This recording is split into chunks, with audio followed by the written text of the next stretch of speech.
My son did something terrible on Halloween. Written by Girl from the Crypt. I have a confession to make. I have been trying so hard to forget what I saw, but now with Halloween right around the corner again, all of these memories resurfaced all of a sudden. I now know it was wrong to keep my mouth shut, but before I tell my wife, and later on the authorities, I want to get it off my chest anonymously. Maybe this will help me in confessing to my loved ones. My son, I'll call him Al for the sake of the story, is crazy about Halloween. Each year he dresses up as a zombie. Al loves zombies. Last year he begged and pleaded with me to let him go trick-or-treating with his friends. I used to go with him, but that year he wanted to go without adult supervision, just him and his buddies. He was 10 years old at the time and pretty mature already. I was reluctant at first, but after thinking it over for a while, I approved. We live in a friendly rural neighborhood bordering large cornfields. Everyone knows everyone. I figured they would be fine. The kid needed his freedom after all. Plus, his friend Amy would go along as well. She was 12 years old and always reminded her younger friends to behave. However, one last glimpse of uncertainty within me caused me to decide that I would sneakily follow them, to keep an eye on Al from a distance without bothering him, just to be absolutely safe. I did as planned, and on Hallows Eve I let my son get into his costume and painted him some spooky zombie makeup, complete with sprinkles of fake blood on his ripped clothing and smears of it around his mouth. He took a look into the mirror and let out a squeal of delight. He hugged me, grabbed his little bag and rushed outside. I waited a bit before going outside myself. His mother was not home that night, so I left a bowl of candy on the porch, in the hopes of it not being raided immediately. Upon walking out the door, I saw Al run towards a small group of other kids in fancy costumes. I recognized all of them. There was Amy in her witch costume, our neighbor's son Mark was a vampire, and there was a ghost who I could only assume was Al's best friend Blake. I smiled at the sweet sight. It was always the four of them. I followed them at a safe distance, trying not to catch their attention. I watched as they rang at the doors of several houses on their harvest, growing more and more cheerful the more candy they received. It was obvious that Amy was not too fond of Elle's costume, though. From time to time, my son would scare her by jumping in front of her and making creepy sounds. Amy would shriek loudly every single time before bursting out into laughter. At some point along the way, they began developing Elle's zombie scares into a full-on game of catch, my son merrily chasing the others around, who gigglingly tried to avoid him. It was adorable to watch them play. I knew they weren't little anymore, but it still warmed my heart. They had reached the end of the main road and were still playing catch. They were enjoying themselves, and I was content, until Amy ran off into the cornfields at the side of the road. Al, Mark, and Blake followed her, howling like little monsters. I was taken aback. The cornfields were large, and children, or rather residents from our neighborhood in general, were forbidden from entering it, not because they would trample the corn, but because people had gotten lost in there before. I could not help but instantly get worried. I hurried to run after them, but seeing as I was in pretty bad shape, it took me a while to find them. When I finally caught up, I found them gathered at the side of the field. Amy was still chuckling, but completely out of breath. "Give me a second, you guys," she panted.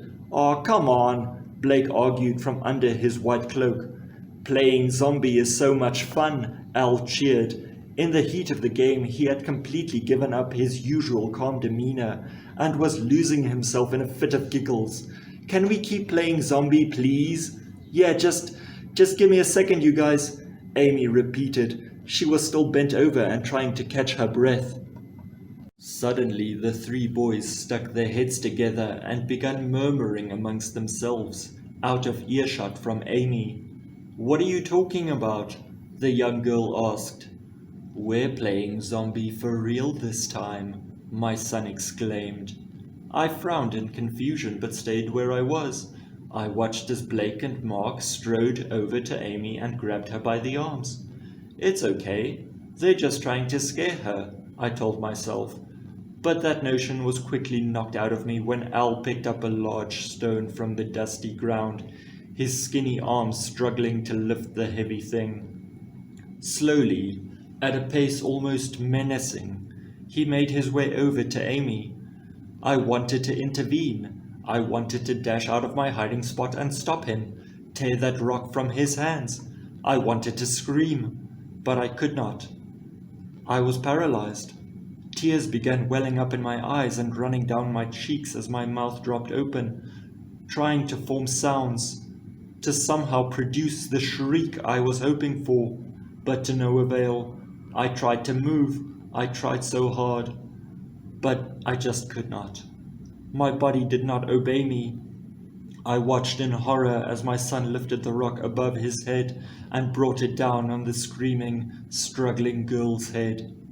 He did it again, then again, then again. My son, my child, my flesh and blood, bashed his friend's skull in.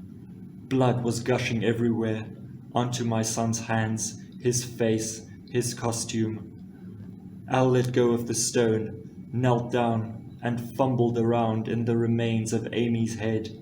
I felt the vomit rise in my throat when I realized what he was doing. I remained paralyzed with fear, terror, and disgust as my son carefully picked at the bloodied, gory mess and slowly let bits of Amy's brains to his mouth. Piece by piece they vanished in between his lips like trick-or-treat candy. I did not stay to watch Mark and Blake join him. When I finally regained control over my body, I simply turned and ran. I ran all the way back home, tears of shock still gushing out of my eyes. I barely made it into the bathroom before I started vomiting. When Al came home later that evening, I did not go out to greet him. I would not have dared look into his eyes. I would not have been able to. I have not been able to look at him the same way ever since. I don't know why he did such a thing. Was it my fault? Where did I go wrong? How did my sweet little boy turn into a monster? I've pretended that everything was fine for almost a whole year now. Every time I would run into Mark or Blake's parents on my way around town, every time I would pick my son up from school, I pretended that I never saw what I did. They found Amy's corpse the day after Halloween. The police never found out who did it, otherwise I would not be rendering this virtual confession. No suspects were ever arrested. When they questioned my son, he lied through his teeth. Amy's parents moved away not long after. They could not stand being in that home in which they had made so many memories with their daughter. I know I should have told the police, and I hate myself for being too weak to do the right thing. I was scared of my son, but also scared of losing him. I hate myself for not helping Amy. I don't know why I was unable to move. Had I been able to, things would be different. If I could trade my life for hers, she would be standing here right now. I wish Halloween 2019 had never happened.